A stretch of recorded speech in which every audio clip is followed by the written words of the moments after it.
Bueno, kaixo egunon.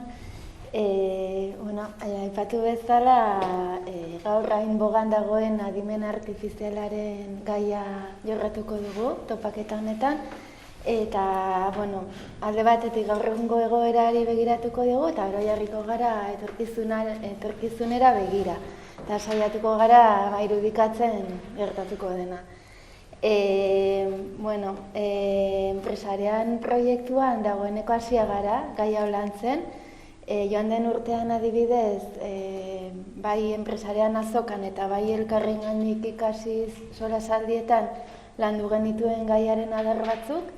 Hala ere, digitalizazioa eta adimen artifiziala gure bizitzetan ekartzen ari den aldaketa handia bek ikusita, pentsatu dugu egokia dela sakontzea, sakontzen jarraitzea. Eta, helburu batzu jarri ditugu, gaurko hitzordu honetarako, eta helburuak dira, lan munduan eragingo duena aurreikusten saiatzea, enpresei ekarriko dienaren inguruan gogoeta egitea, eta gauzatzen hasi behar diren aldaketak zeintzuk diren azaleratzea, pentsatzea nola integratzen alduten enpresek adimen artifiziala beraien lanean, langileengan ze ondorio izango dituen hone guztiak, eta hizkuntzari ere begiratuko diogu, batez ere gure hizkuntzari euskarari, eta hizkuntzen kudeaketan ze eragin izango duen begiratuko gure bai. Eta, lehenengo mahai inguru bat egingo dugu, aztertzeko Euskal Herrian zertan den adimen artifiziala eta ze aukera eskaintzen dituen, eta baita ere noraino eta zein baldintzetan nahi dugun edatzea. Eta, hasiko gara lehenengo zatiarekin, egoera eta aukerak, eta horretarako 3 aditu bildu ditugu, Ane Iturza eta Agirre, erdian dagoena, ingenieritza informatikoa eta ADE ikasi zituen Deustuko Unibertsitatean, eta ikasi bitartean etzen geldirik egon, eta ibili zen New Yorken, Maltan eta Bruselan praktikak egiten, hango enpresetan. Nahiko azkar hasi zen graduatu eta budo Microsoften lanean, tan duela 5 urte luze. Odei arkitektoa da, gero azalduko diguzu zer den, ongi. Adimen artifizialean espezializatua, eta gaur egun adimen artifizialeko soluzioak ezartzen laguntzen di enpresei, Estatu Espainiarrean. Eta azken urtean dabil ChatGPT eta halako adimen artifizial generatiboekin bete-betean sartuta. Ez dut aipatu, 2021an Gladys saria irabazi zuela, ingurune digitalean ari diren emakume gazte euskaldunak saritzen dituena. Hemen ere ondoan, Mikel Artetxe, justa bi Mikela, Mikel Artetxe zurutuza dugu, Reka AI konpainiaren sortzailetako bat, baita EHUko ikerketarako lankide akademikoa ere, horren aurretik ikertzaile zientzialari modura ibili zen, Meta AI, lehenago Facebook AI Research zena, EHUko isa taldean egin zuen doktorego tesia, eta hainbat egonaldi egin ditu Googleen, DeepMind eta Meta AI. Hizkuntzan zentratu du, bere ikerketa, hizkuntzaren prozesamendu eleanitzean eta berriki hizkuntza eredu handietan. Eta bera da asmatzailetako bat itzulpen automatiko gainbegiratu gabearena. Hainbeste erabiltzen dudan adibidez nik. Eurrai, Europako Adimen Artifizialaren erakundearen tesi onenaren saria irabazi zuen, eta baita BBVA Fundazioaren sariare, ikertzaile informatikari gaztei ematen diena. Eta 3. Mikel Maiza, elektronikan ingenieria eta doktorea da, azken 20 urteetan ibili da prozesuen optimizazioaren arloan lanean, bai industrian eta bai ikerketa esparruan. Eta gaur egun hemen ondoan Bikontek zentro teknologikoan ari da, ikertzaile nagusia da, eta ingurumen prozesuen kudeaketa adimenduneko soluzioak ikertzen eta garatzen ditu adimen artifizialaren bidez. Orduan, bueno, zuzenean hasiko naiz galdezka eta zuei utziko ez solaste. Adimen artifizialaren egoera Euskal Herrian, hori da lehenengo puntua. Ze egoeratan gaude eta nola kokatzen gara beste herrialdeekin konparatuta. Ados, ni hasi naiteke. Bai. Galdera oso orokorra da, eta orduan erantzuna hasiera batetik orokorra egin dezakegu, eta orokorrean nik esango nuke egoera oso ona dela. Zergatik, ekosistema bat behar dugu nolabait adimen artifiziala ondo edatzeko. Alde batetik behar ditugu enpresak behar hori eskatzen dutenak, bestaldetik enpresak behar hori hornitzen dutenak, behar dugu ikerkuntza zentru sare on bat izatea, hortan aritzen dena, behar dugu akademia ondo finkatuta egotea, hezkuntza, eta guzti hori une honetan martxan dago. Orduan, lehen erantzuna izango zen ondo dagoela, ondo dago garatuta, ondo dago zarrita, eta beraz bide egiteko aukera osona. Eta besteekin konparatuta, ongi ez, erantzun duzu, egia erran. Eta zertan jartzen ari gara arreta, eta zeri begiratu beharko genioke gehiago, zuen ustez? Nire ustez, Mikelek esatezun bezala adimen artifiziala oso arlo zabala da edo, hola esan da. Eta horren baitan, nik uste bere izela ikela baita ere, adimen artifiziala behar bada aplikatuta industriara edo enpresa, ekonomian sektore ezberdinetara, eta hori oso transbertsala da, eta ia danea iritzilaike momentu batean, baina gero ikusi dezakegu baita ere adimen artifiziala arlo propio bat bezala, bai akademikoki edo bai industria bat esango nuke dagoeneko aidala sortzen horren inguruan, eta nik esango nuke bigarren horrei behar bada ez zaiola hainbesteko impulso edo behar bada nire percepzio bat da. Ez bakarrekan Euskal Herrian igual da oso gora apuntatza, baina esango nuke orokorrean beratze baitugu arlo hontan dauden enpresa punteroenak edo gehienak estatu batuarrak dira, OpenAI eta Google, DeepMind, Anthropic, Inflection eta hor goian daudenak, gehienak estatu batuarrak dira. Europa esango nuke orokorrean bigarren maila batean edo geratzen aidala, eta gure Europa barruan ez nuke esango gaizkia gaudene, baina ez gehare Europako referente nagusiak edo ez. Orduan hori, Mikelekin bat nator, egora ona da, eta nik uste abia puntua daukauna ona dela, baina gero hori erlatiboa da, eta ez gehare munduko honenak edo ez, eta eskada noa behiratu nahi den baita. Estatu batutara begira, ez? Bueno, begira edo, igual hori da falta dana, ez tegula hori planteatzen benetan, eta pixkate resignatuta edo nire batean kanpoko teknologian kontsumitzaile izatea edo. Eta gu izan gaitezke koizle ez, kontsumitzaile izatea gain. Bai, nik uste dimentsioa ere beti kontutan hartu behar dela, ez? Euskal Herria bere dimentsioa dauka, eta egia da, ez daukagula herrialde horietan daukaten indarra, ez daukagu palanka hori, behar den palanka hori, baina nik uste ekoitzeleak izan gaitezkela eta bagara gaur egun. Adibide konkretu bat, zuk erdia aipatu duzu eta Mikeleko oso ezagutzen du, itzultzaile automatikoak dira.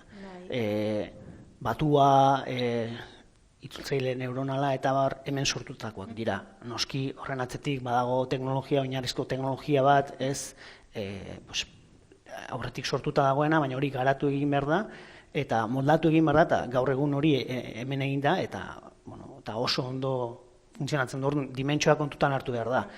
Orduan, badaude enpresak, hornitzaileak, ekoizleak, ez daukate dimentsio hori, baina gure hazia ere jartzen ari gara. Nik uste hori kontutan hartu behar dela, dimentsioa. Eta gero, kezka sortzen du datuen erabilerak, ez? Nola erabiltzen dituzten enpresek gure datu, enpresek adibidez. Badago horren inguruko araudirik, legerik?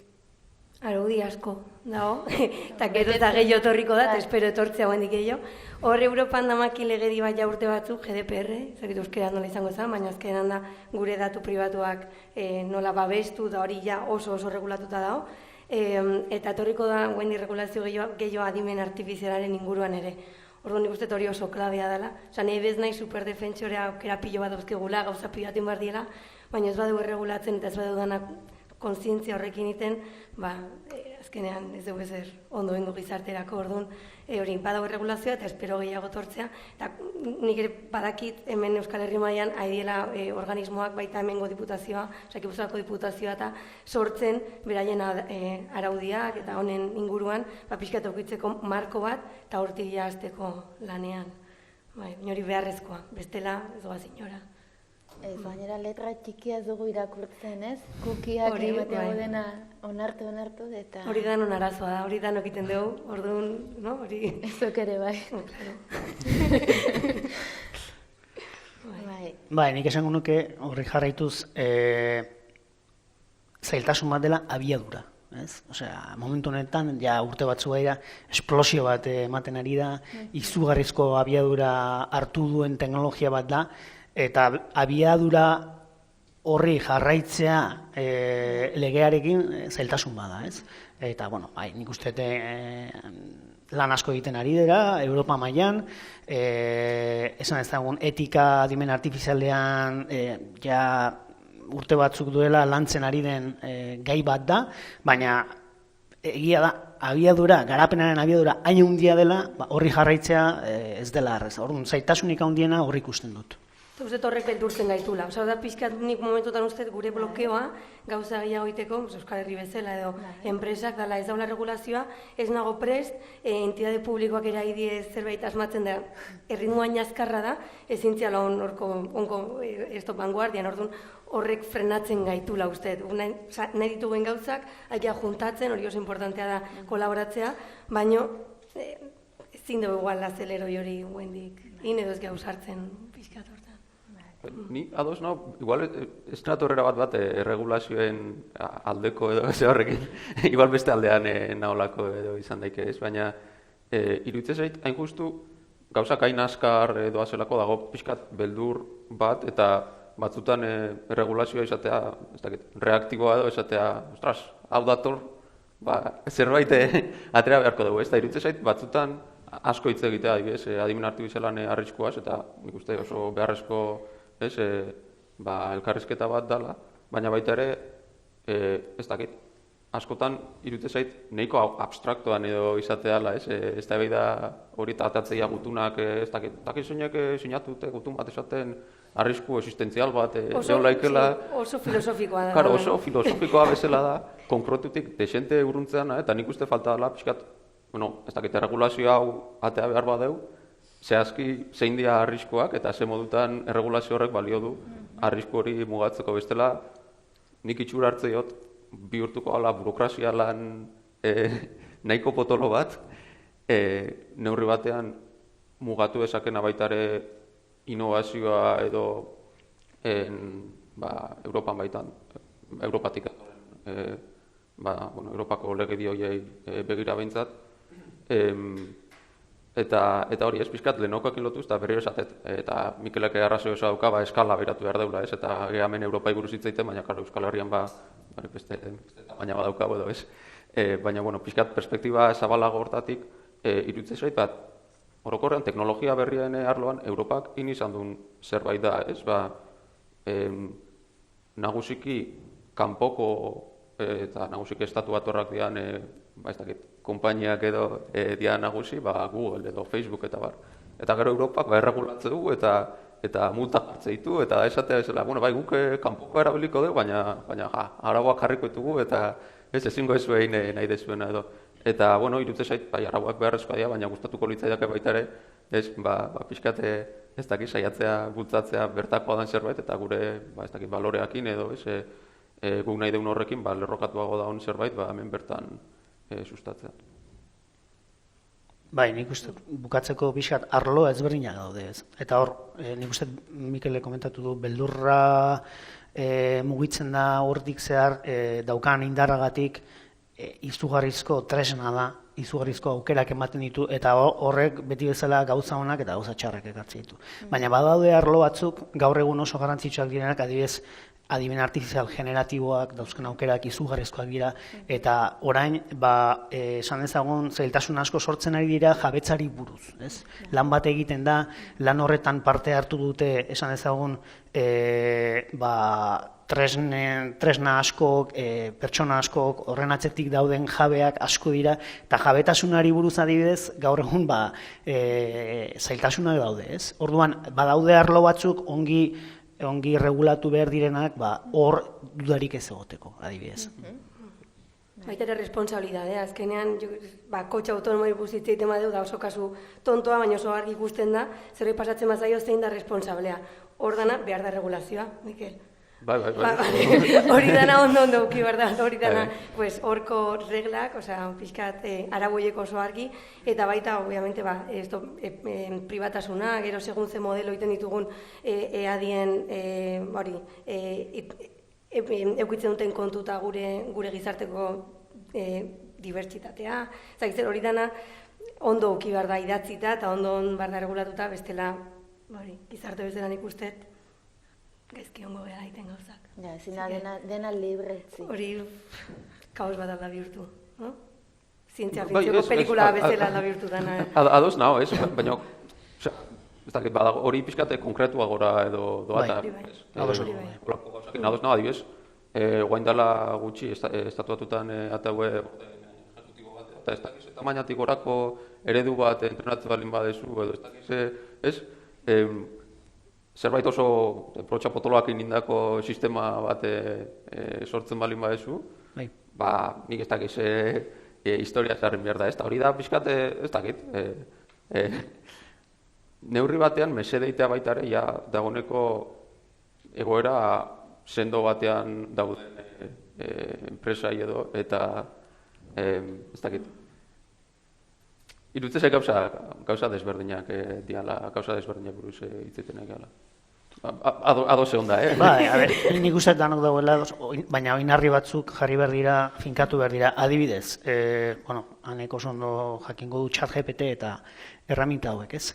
Hor, badaude aukera ezberdinak, badaude batzuk datu base propioak erabiltze dituztenak, ez? Eta orduan, hor, adibidez datuak nondi datozen eta jabetzan horrena den eta erabilera noraino iritsi eteken badakizu, baina beste batzuk badaude, beste tresna batzuk internet osoa erabilit dezaketanak. Orduan, internet osoan hartu dezakete informazio hori azkenean nondi datorren norena den, hor, oinarri batzuk jarri barria, finkatu egin barria, baina beldurrik ez da izan behar, hori ez, noski.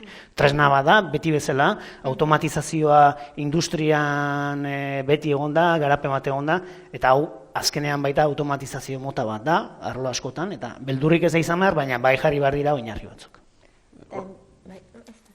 Bai, konkretura, pixkat, bazenez, ChatGPT bezalako ereotan ditu pixkate gai hortan egiten. Eske, inevitablea da interneteko,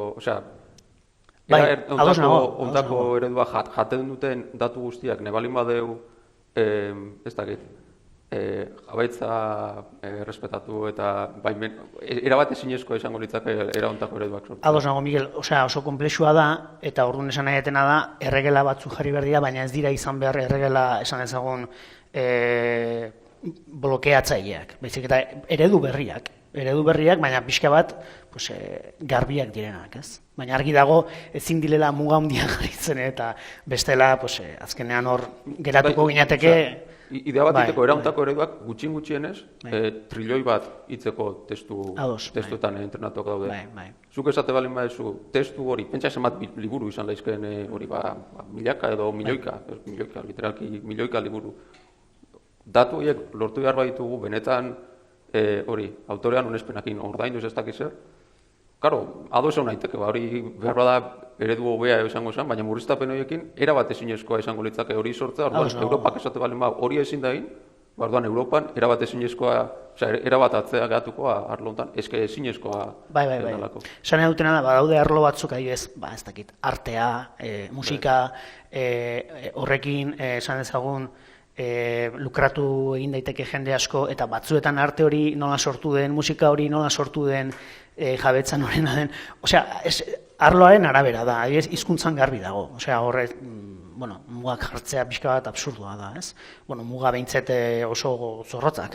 Baina, segun ze arlotan zauden eta lukrazioa balin badago eta, badaude gauza batzuk ezberdinak direnak. Nire partetik eizteko horrekin, baita ere iruditzen filosofikoki nahiko gauza kuestionablea dela zertan lukratzea hortaz edo zertan lan derivatibo bat edo ez, nik irakurtze testua, irakurtze ditu liburuak, artista batek ikuste ditu, kontsumitze ditu beste artista batzune obrak inspiratzea baita ere ez. Orduan, karo, balin bada kopia literal bat, nunaztea plagioa eta adimen artifizialai buruz aigean bezala aplikatzea gizakiari ere. Hori beti gertatzen da, hemen aldea da potentzia, ez? Osea, zuk daukazun esan ezagun ahalmena oso mugatua da ia generatiboa daukanerekin aldetuta, ez? Orduan, pixka bat, ados nago, azkenean guztiok nolabait ikasten dugu denetik, ez? Eta orduan, hasiko bat zina hori kontutan hartuz garbi dago. Baina hemen asuntoa da, adimen artifizial generatiboak daukan potentzia hain handia da, edozein pertsonak edozein gauza egin dezakela kalitate honarekin gaur egun. Eta hori oso ona da, eta hori ikusi behar da gauza positiboa aldezela, baina gero segun ze arrora eramaten dezun, garbi egon behar da pixka bat non dauden erresponsabilidadeak, non dauden jabetzak, non dauden gauza horiek, ez? Eta nik uste gai ez aldatu dezakegula, asko lutzaten ari gara. Nahi bazte pasako gara bigarren blokera edo dela lana, enpresak eta lana, ez? Ze aukera emate ditu honek langilei, ze aukera ematen dizkie enpresei eta enprese beraiek nola ikusten dute adimen artifizialaren gaia. Beldurrez, aipatu ez dela beldurrik izan behar, baina zakit olartzen duten edo bete beharra dezala, ez dine... Nik uste gaur egun kompetitibak, lehiakorra jarraitzen izateko, nik uste ja presio hori badaola gizartean. Orduan enpresa behaiek, uste dela konturatzen, hontan sartzen die, rueda hontan, edo bestela kanpoan gelituko die. Orduan, hori nik uste gaina generalean digitalizazioarekin ikusten dela. Gero, adimen artifiziala da pixkat, la punta del iceberg, baina digitalizazioan ikusten da, ez banaiz digitalizatzen, ez banaiz daudena modernizatzen, automatizazioa ez bada sartzen modu batea edo bestea, atzean gelituko naiz. Eta gaina horretan, adimen artifizialak aldita asko lagundu. Adimen artifiziala ez da zerbait aparte da, digitalizazioa edo teknologia aldaketa horren parte bat, oso garrantzitsua baino parte bat. Horren guztet enpresek gogoa badutela, ikusten nun, daoz zentro bat, adimen artifizialan zentroa Euskalduna Baik izenekoa, esatezun Euskal Herriko 180 enpresak nahi dutela adoptatu adimen artifiziala. Orduan ikustet predisposizioa badagoela. Ezakit beldurra hiritarrena dan, gure egunerokotasunan daukegun beldurra, kontrola, privatasuna eta olako galdera filosofik horiek dien keio gureak enpresenak baino. Pixkat hor nik nire duda dauzket. Baina nik uste aukera hitza enpresek badutela eta nahi dutela hau dan aprobetxatu, irautza aprobetxatu. Nik uste ez dagoela aukerarik. Osea, ez dago atzera egiterik. Aipatu duanek, ez da bakarrik adimen artifiziala digitalizazioa. Orokorrean beti egonda teknologia garapen bat eta enpresak beti berritu behar izan dira eta gaur egun berdin, ez dago aukerarik. Beldurra egon daitekela bai, baina hau batzuetan baita pertsonen izakerarekin dator, ez? Badaude enpresa batzuk kontserbadoreagoa direnak, beste batzuk esan ezagun aurrerago egiten dutenak, orduan beti gertatu da eta beti gertatuko da.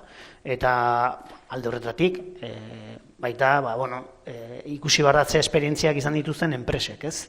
Esperientzia ezberdinak daude. Gaur egun baita, ziurtasunarekin, hor, esan dezagun, badago, esan dezagun, interes handi bat adimen artifiziala horren gainetik ez egoteko, ez? Zeren, nolabait azkenean lortzen badugu enpresak errez jakeatzea eta abar, horrekin kontu zibili behar da. Orduan, alde hortatik badago beldurra, baina ezin da geratu. Orduan, egin behar dira gauzak alik eta hoberen. Eta baita, nik uste, enpresek izan behar direla, orokorrean esan ditzagun, etika bat ere aplikatu behar dute, zeren eta egia da gaur egun tresna hauek lana asko errezten dutela, prozesu asko automatizatzen dituztela, eta hiritarren beldurrari dagokionez, planteamentua ez da, nola murriztu ditzazket esan ezagun nire kosteak, edo nola gaur egun pertsona honek egiten diten lana, adimen artifizialak egingo dit. Bueno, nik uste hori ez dela pentsatu behar horrela. Planteatu behar dira, nola moldatu, lanpostuak nola moldatu, tresnak nola erabili, lanpostu horretan egiten den lana produktizazioa handiagoa izateko, eta abar, ez? Baina ezin da geratu. Osea, lehen komentatu dugu, Euskal Herriak tamaina badauka, baina horratzetik dauden herrialde handi horiek ez dira geratuko, orduan hor egon behar gara, gauzak ondo egin nola pentsatu, eta ez dago besterik. Eta enpresa txikiek ere baute gaitasuna?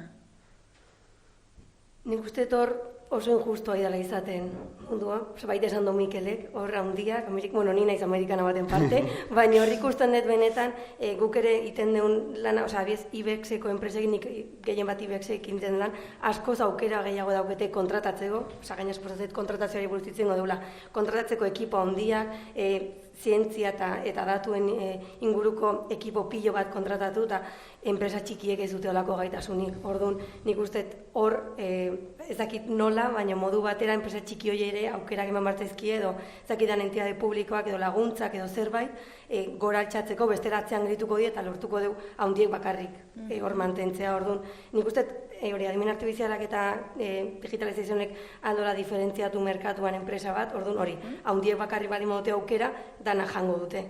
Eta horta ez dugu iritsi behar, nik uste. Horrela, ez Mikel. Nik nahiko nuke, iruditzen zait, adimen artifiziala baita ere pixkat desmitifikatu behar dela. Adimen artifiziala, hola esan da, oso potoloa bezala da.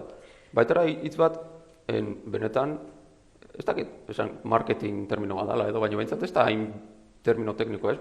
Ikerketa arloan behintzat, artikulu zientifikotan, ez da sekula adimen artifiziale hitza erabiltzen. Erabiltzea beste batzuk, benetan esan nahi, ez dakit, definizio zehatzago bat, argiago bat dauken, ez? Tarduan, adimen artifiziala da, holako saku zabal bat, ez? Gauza asko sartzeitugu hor barruan, eta hor barruan eulaike, ez dakit, ChatGPT bezalako zerbait, helburu oso orokorreko zerbait izan nahi duna, eta alako, ez dakit, balizko higiai baterantzko bidean doazenak edo.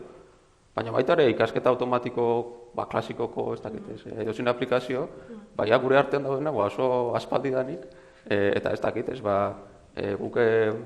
Googleen bilaketa bat egite dunean, edo posta elektronikoan spam bezala markatzegunean, edo gauza horiedanak baita ere, adimen artifizialan aplikazio bezala jola izkez. Eta hori dana, esango nuke ia dozein enpresatan, dagoeneko ia dozein enpresak izango posta elektronikoa eta spam filtro bat, eta Google erabiliko bilaketak egiteko, eta ez dakit, joango da baita ere sortzen teknologia ez dakit aurreratuago bat, baita ere oso modu naturalaean iruditzen zait danea edo iritsikoan, ez? Behar bada, ez dakit, desberdintasuna izan laike, enpresa handiak garatu alko dituzte, aukera gehiago izango dituzte, garatzeko tresnak, behaien, ez dakit, behar konkretutara pertsonalizatuagoak edo neurrira indakoak edo, ez?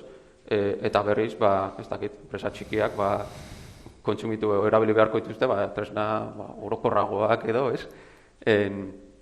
Baina, bueno, ez dakit, oso zabala iruditzen zaidala adimen artifiziala. Nik uste azkeneko hori izan dezun, hori oso garrantzitsua da. Gauza bat, erabiltzea erramintak adimen artifizialakin hori danok gure mobian ere erabiltzen dugu autentikazioa aurpegiakin hori dana, baina izatea zu kapaz zerbait sortzeko zuretzat, nik uste hor daula kriston desbentaja. Erabiltzea zerbait sortuta dauna, baina nire bet sortu modelo bat nire anomaliak detektatzeko edo nire mantenimiento prediktibo egiteko hori dana, nik euki bardet nire gaitasuna, nire jendea, nire herramientak hori dana egiteko. Eta hor nik uste daola erronka, Eta horrek azkenen ematen dizu hori bentaja merkatuan besteekiko, ez Googleen spam markatzea. Orduan, nik uste hori, erronka da, bakoitzak bere modelo horiek nola ondo montatu eta hor aukerak diferentea dira, nik uste enpresa txikia edo handia. Ez nago guztiz ados, nik uste beti gertatu dela. Hau da, zu gaur egun adimen artifiziala hitz egiten ari da, baina Mikelek oso esan du, sare neuronalak aspaldikoa dira, nik etxuri desente daukat, eta tesia aspaldi egin nuen, eta ordurako sare neuronalak existitzen ziren, eta aspaldikoa dira, ez?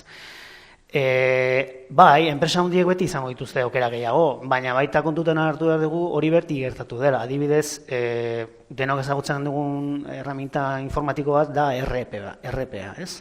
Eta horrekin zer gertatu da. Enpresa handiek beti komerzializatu dute oso erraminta potente bat, ezagutzen ditugu, BAN, SAP, eta hor badaude erraminta handi batzuk, konsultora handiek eta gero nolabait enpresetan ezartzen dituztenak eta bar, baina horrek ez du esan nahi enpresa askorentzat hori aukera hoberena denik, zeren batzuetan erreminta horiek oso orokorrak izaten dira, oso potenteak, izugarrizko aukerak izate dituzte. Baina gero hori, enpresa konkretu batera eraman edezunean, guztiz kanpo geratzen da. Oso dimentsio handia dauka, ez da enpresa horren beharretala ondo moldatzen, eta orduan etorri behar da, Euskal Herriko enpresa bat, agian haina handia ez dena, baina ezagutza hori bai duena, enpresa horrekin harremana izateko aukera ona duena, esan ezagun, hobeto ezagutu dezakena enpresa horren beharra, eta orduan bai egin behar da neurrira soluzio bat moldatu agian gaur egun erraminta ireki pila bat daude, bai? Osea, software irekia, gaur egun ja gauza normal bat da, orduan askotan enpresa handiak ematen dizun aukera ez da hoberena. Orduan, hor eta adimen artifizialekin gauza berdina gertatzen ari da. Berdina. Enpresa handiek, adibidez, baituzte cloudean, ez, izugarrizko erreminta potenteak, eta egin nahi duzun guztia hor daukazu. Baina gero hori hain handia izan da, hain potente izan da, batzuetan enpresa konkretu batera eramatea, ez da hain erraza. Eta atzetik behar dezun, zure etxean, atzetik behar dezun taldea oso potentea da, ondia da. Orduan batzutan, badaude aukera batzuk, agian ez hain potenteak, baina ondo moldatzen dira, orduan nik uste guztientzat dagoela hor aukera. Beti gertatu da, honekin gertatuko da. Nik esango nuke baita ere, fiskat beratzale historikoki edo, adimen artifiziala tradizionalki ondo funtzionatzen edo aplikazio oso konkretutan, ez? Lehen aipatzen una spam detektora, aplikazio oso konkretu bat, eta hori teun sistema balio hortako eta beste zertako ez. Edo itzultzaile automatikoa balio itzultzeko eta beste zertako ez du balio ez. Eta gaur egun daun joera da, geroz eta helburu orokorragoko sistemak baita ez. ChatGPTek testu bat eman, eta esate behar hau spama da edo ez, segurenik, nahiko txukun funtzionatuko. Esate behar itzultzeko, nahiko txukun funtzionatzeu. Eta orduan, enpresa batek, nahiz eta txikia izan edo, baldin badauka bere behar bat, behar bada ChatGPT, edo ChatGPT-etan antzeko teknologian oinarritutako zerbait, nahiko modu errazean moldatu daitekenak, behar bada balioko dio. Irutzesa izentzu hortan, ez dakit, bi ardatzak edo ikus ditzako, alde batetik teknologia hau geroz eta komplexuagoa da, atzean da oinarrizko teknologia geroz eta potoloagoa da edo, eta ikusten da sistema horien autore kopuru adibidez, kiston jende pila dago sartuta eta kiston GPU pila, kiston milioitako inbertsioa da horien atzean, orduan erauntako zorbait sortzea zuk oso zaila izango litzake, baina aldi berean sistema horiek, zu balen badaukazu behar konkretu bat, behar bada esfortzu txikiakin sistema potente horiek egokitu ditzakezu eta joera da geroz eta erresagoa izatea egokitzapen hori itea. Ideala demokratizatzen pixkat horrenak ezua.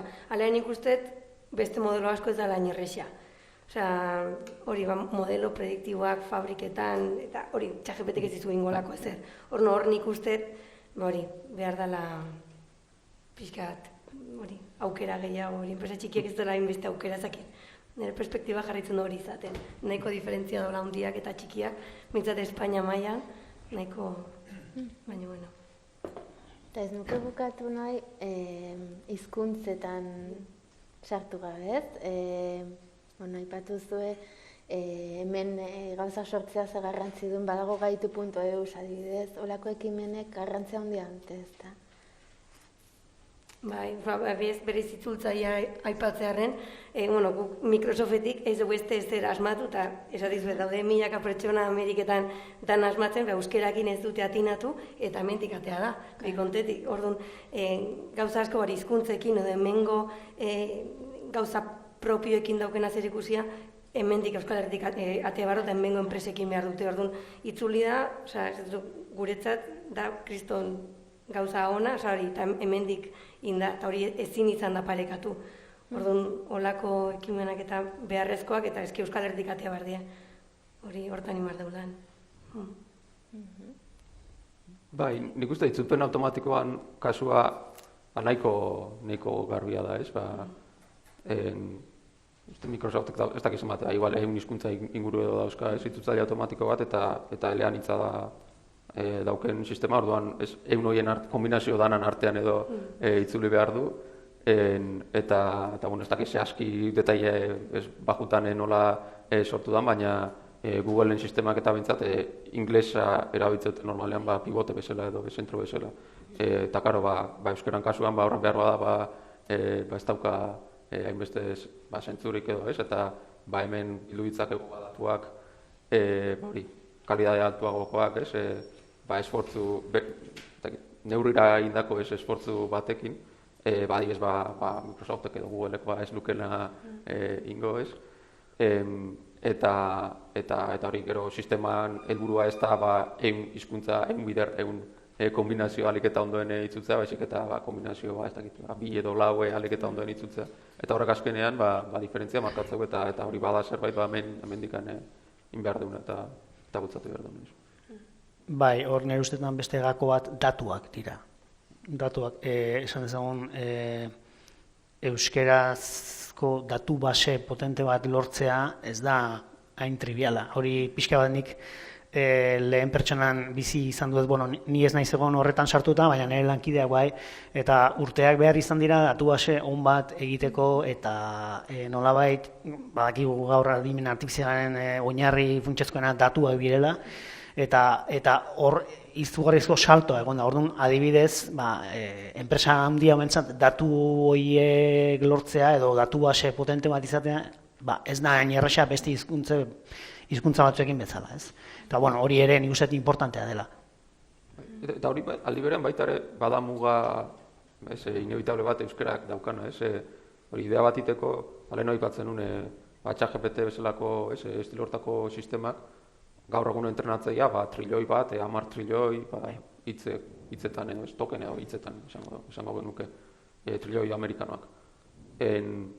Euskeraz datu kopuru hori ez da existitzen. Euskeraz existitzen sekula publikatu den testu guztia bilduko bagenure, guk ingenun estimazio bat, hori xataldean Euskal Herriko Unibertsitatean ikerketa taldean, eta estimatze egon laizkela, ez dakite, bilioi bat, 3 bilioi, pixkate tarte hortan, hartuta idatzi den guztia, eskatu gabe copyrighta eta jabetza intelektuala, eta gauza hori danak baterek eskatu gabe ere, hori, 1000 aldiz gutxiago edo daukagu euskeraz, ez? Kara horrek markatze du muga oso gogor bat, noraino iritsi daiteken teknologia hori, ez? Eta hori hola da, ez?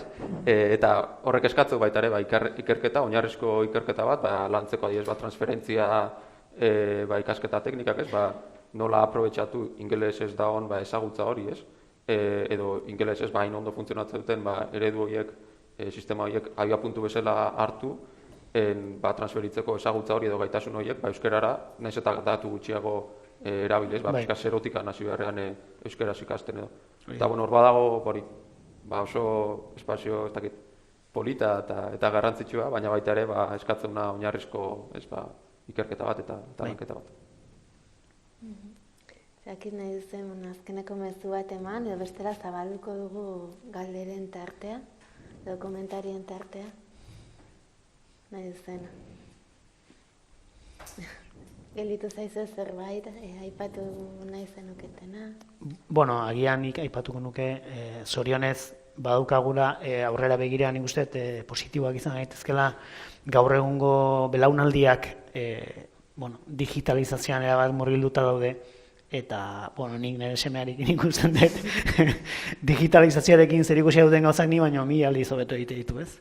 Eta hori alde batetik, eta bestetik, nik uste baita gaur egun hezkuntza aldetik pauso garrantzitsuak eman direla, bai Euskal Herriko Unibertsitatean, bai Mondragon Unibertsitatean, Deusto, Nafarroako Unibertsitateak guztiak erronka hartu dute eta gaur egun egin daitezke graduak, adimen artifizialean, masterrak, eta bar, eta nik uste hori aipatzea garrantzitsua dela, ez? Hori beharrezkoa da, ezinbestekoa da, aurrera begira positiboak izateko, eta nik uste positiboak izan gaitezkela, hori ondo martxan dagoelako.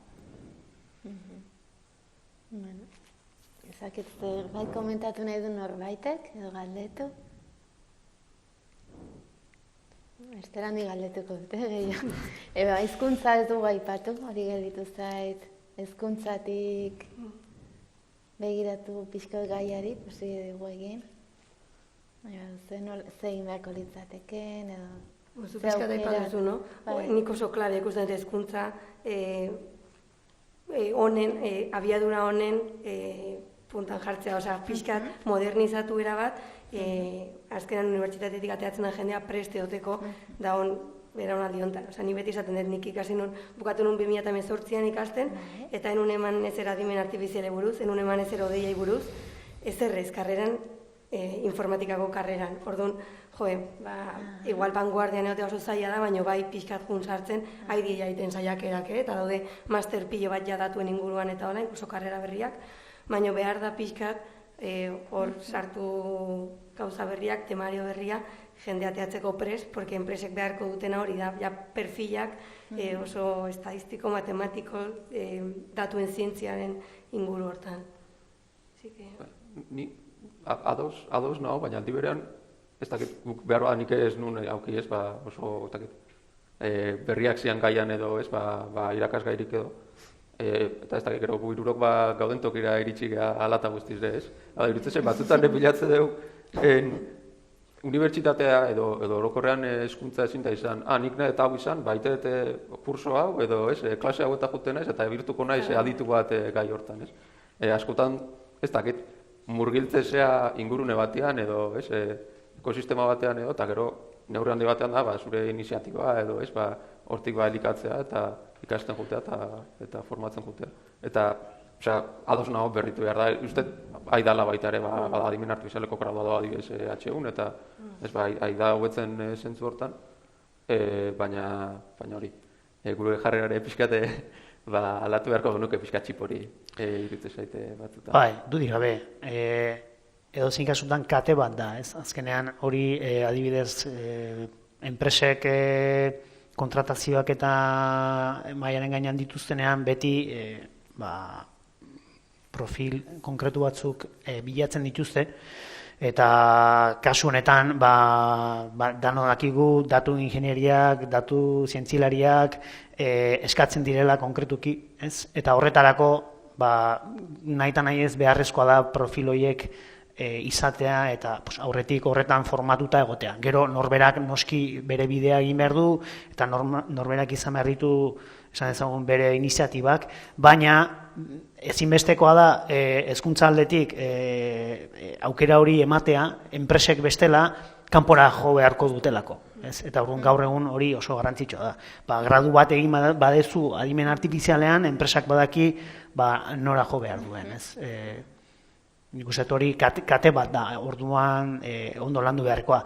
Egia da, gaiak oso berriak dira, zuk esan duzu, informatikako gradua egin zenuen eta etzin zen gai horiek zehazki agian sakondu, bai? Eta orduan horrek esan nahi du baita, irakasleak agian formatu egin behar direla baita, teknologia berrietan. Irakasle asko esan ezagun baita aspaldiko irakasleak dira eta teknologia oso azkar junda, hor bai berritze bat eman behar da, hori argi dago. Baina ezinbestekoa da, esan dezagun, gradu horiek egotea, master horiek egotea, enpresentzako ere beharrezkoa delako. Baita ere erdibide bat egongo da seguruenik, ez? Berizuk esatezen unan hildotik, claro, azkenean egoteare, eske ezinezkoa da, ez? Ez dago testu libururik adibidez, edo ezagutza ondo, ez dakit,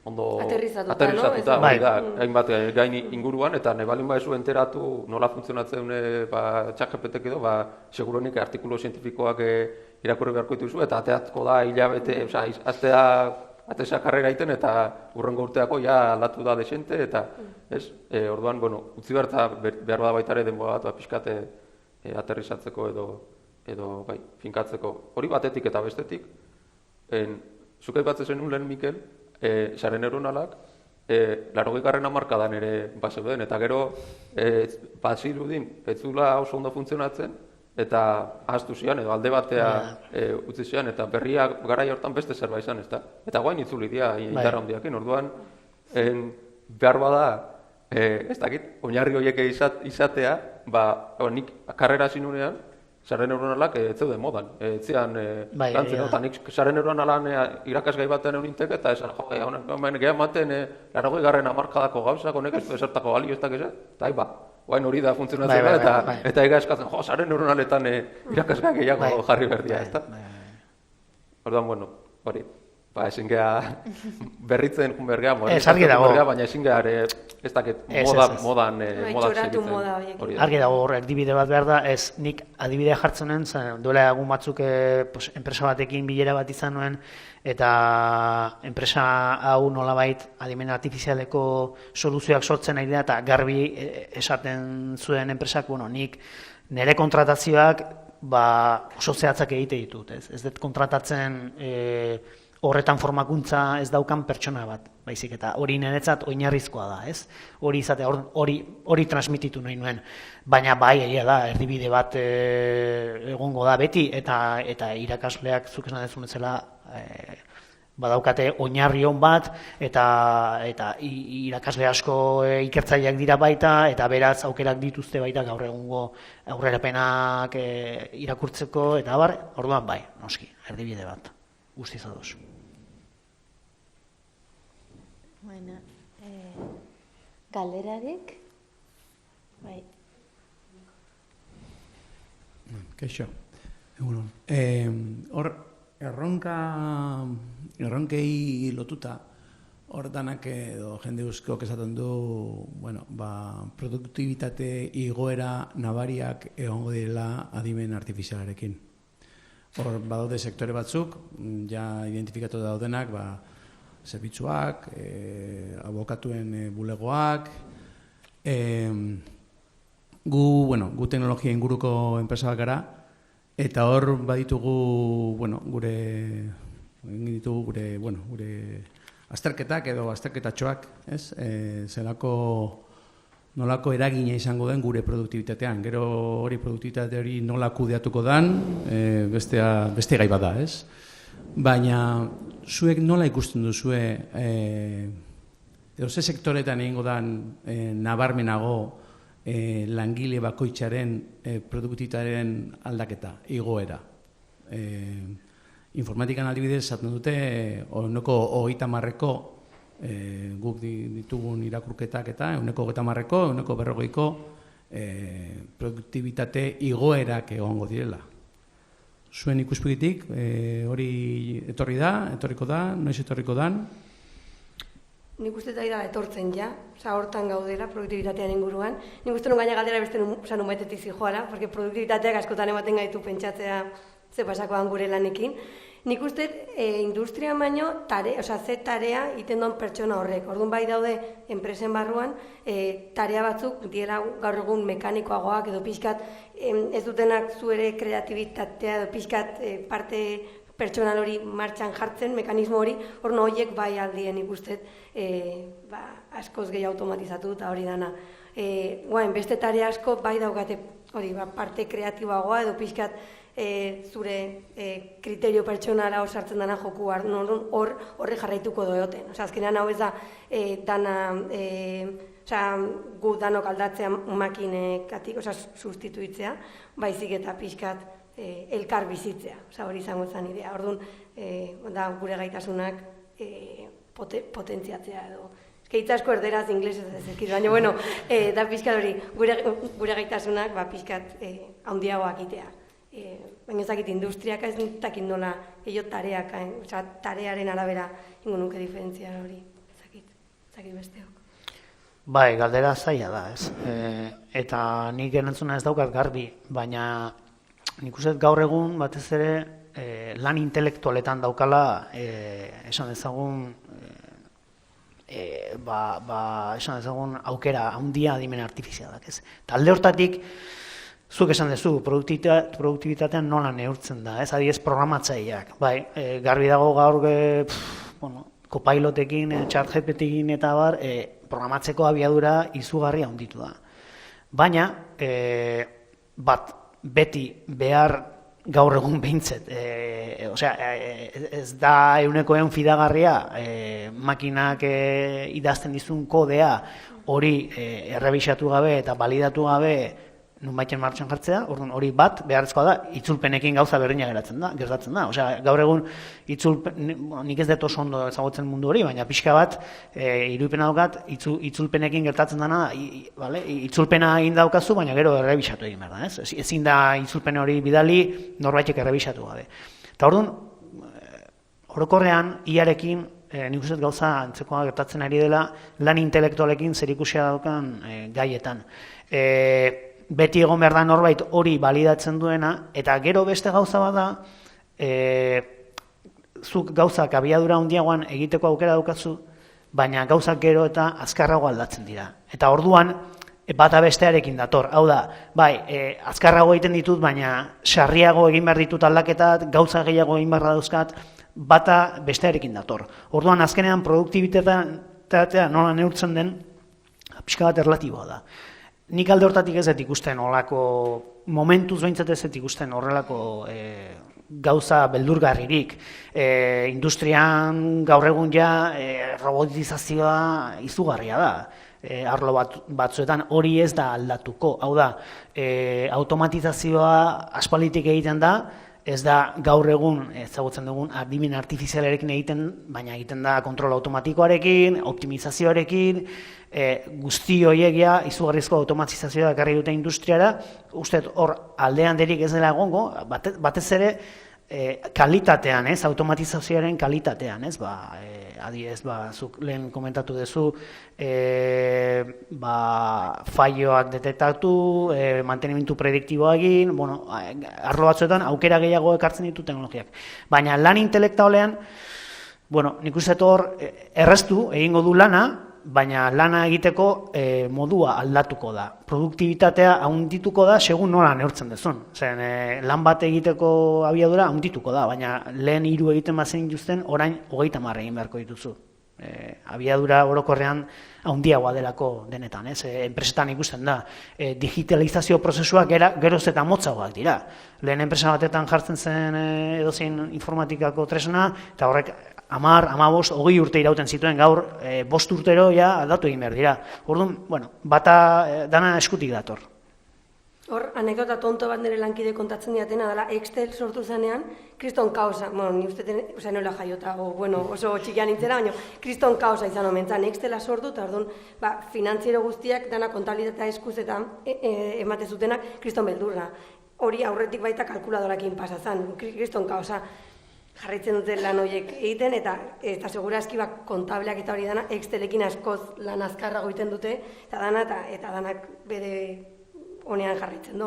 Baina baita hontzan kaos hori, ze pasako da gure lanekin, guen Excelek dana egiten dizu, kalkulu danak egiten dizkizu, eta nik uste etapa hito hauek jungeala pasatzen historian, baita automatizazioakin, daulako fasekin. Ni erabat ados nago horrekin, eta horri erantziko nioke, alde batetik, teknologia berriak edo iristen joan dian bezala, sektore desberdinetara, eta Excel baiatu da, kontabilitatea eramatezun joan dian, irautza bat suposatu dio, eta behar bada hor aldaketak ekarriko ditu, eta jende gutxiago beharkoa, behar bada bai, baina aldi berean Excelre jende batek norbaitek egin behar du, eta informatika ekonomiako sektore danetara iritsian bezala, informatikan inguruan eta teknologia berrian inguruan sektore propio bat sortu da, ez? Eta hori da, nik hasieran pixkat azpimarratu nahi nuna baita ere, ez? Baita ere, ez dakit, beldurrakin edo erantzun berrean, saiatu beharko gineake aukera horri heltzen eta bultzatzen baita ere, adimen artifizialan inguruan edo teknologia berrian inguruan sortzen nahi dan, eta handitzen nahi dan sektore propio hori.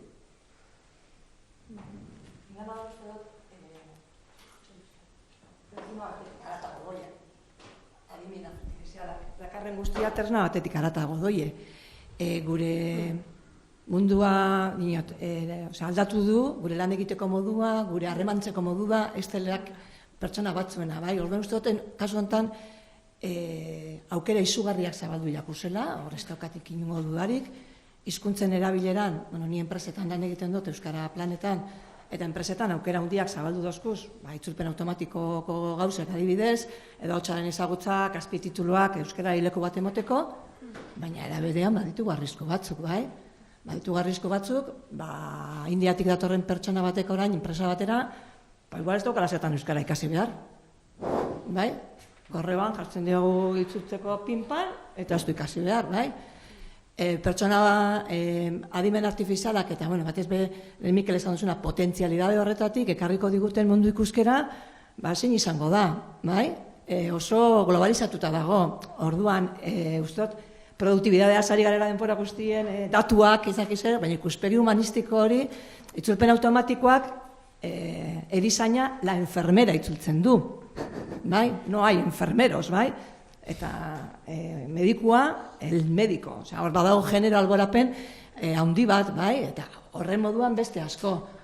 Orduan horrek danak gero be, eta lan mundua zari ganean industrializazioa zibili gara, baina, lan mundua industria baino gehiago dabe, bai, ez da? Eta orduan, horre danak eukiko daben, orduan, horren aurrean, eta hain azkar doian ez, presta hoin biergara, ez da? Presta hoin biergara, batez be, nik uste dut guk, euskeratik, gure hizkuntza gitxitu bat da, hizkuntza hegemoniko eta kultura hegemoniko izugarri batzun aurrean dagoz, oban horren aurrean, zer egiten dugun, ez da zelan moldatzen garen.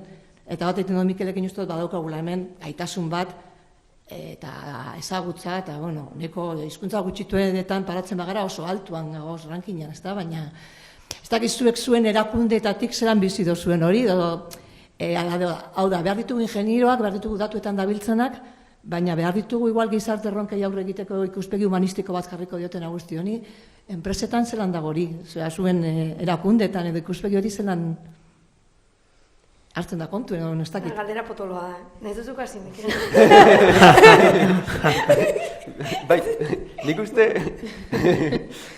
gai hauetako asko baita ere, kasi gehiago dira gai sozialak, enpresa baten problemak baino ez, eta iruditzen zait gizarte bezala baita ere kontzientzia hartu beharko genukela, eta ezin dugu espero, ez dakit, enpresarioak edo ez dakit, politikoan problema diala edo enpresarioan problemak edo era hortako zerbait ez, eta berdin bai euskeran inguruan, edo hori lanak, lanpostoa galtze baia, eta ez dakit, printzipio zerbait oso ona izan laike ez, bizi balin bagaitezke berdin ez, izan behar bazakeu, gaur egun dakaun aberaztasun berbera gizarte bezala edo handiagoa lan gutxiago inez, hori printzipioz oso berri ona izango zen.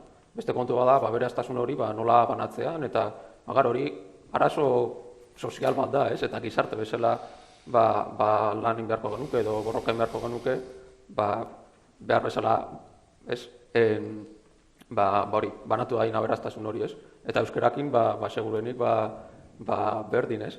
Ez dakit, balin badator indio bat, behar bada ez du euskera ikasi behar, ze itzulpen automatikoakin moldatu daiteke edo. Hori berez, ez dakit, barrera hori ezabatzea edo hizkuntzara berez ez da zerbait txarra ez.